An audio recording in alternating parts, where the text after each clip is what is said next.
L'homme qui a détruit ma vie vivait désormais en face de ma maison, et notre fils venait de lui ouvrir la porte. On m'appelait Salimata, la fille qui traîne.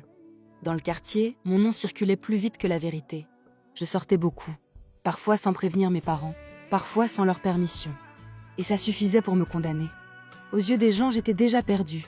Puis j'ai rencontré Bakary. Il me faisait rire. Il me faisait me sentir importante.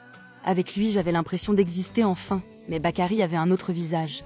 Des amis violents, des nuits sales, de l'alcool, de regards que je n'aimais pas, mais que j'ignorais. Parce qu'il me traitait bien, parce que j'étais amoureuse, parce que je ne savais pas.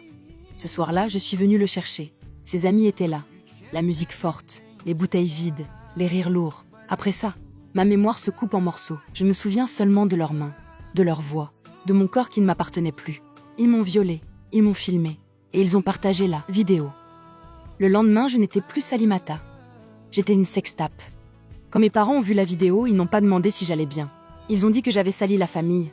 Ils m'ont insultée, ils m'ont chassée. Quelques semaines plus tard, j'ai appris que j'étais enceinte. Bakary avait disparu, arrêté par la police, puis relâché.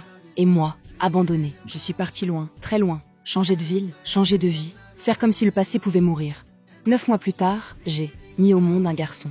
Magnifique, calme, intelligent. Je l'ai appelé Bouba. J'ai travaillé 2 fois plus, 2 emplois, 0 repos, pour qu'il n'ait jamais honte de moi. Dans cette nouvelle ville, personne ne connaissait mon histoire. On me respectait, on respectait mon fils. J'y croyais enfin, j'étais en sécurité. Jusqu'au jour où un nouveau voisin est arrivé. Un homme, marié, un enfant de 5 ans. Calme, souriant, il a salué tout le monde. Puis il a frappé à ma porte. Ce jour-là, je n'étais pas là. C'est Bouba qui a ouvert. Bonjour, je suis votre voisin d'en face. Le propriétaire est là? Non, c'est ma mère. Elle est au travail. Quand Bouba m'a raconté ça, mon cœur s'est serré sans raison. Alors j'ai préparé une tarte.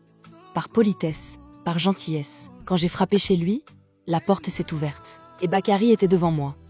Il m'a regardé longtemps. Mes doigts se sont desserrés. La tarte m'a échappé des mains. Elle s'est écrasée au sol.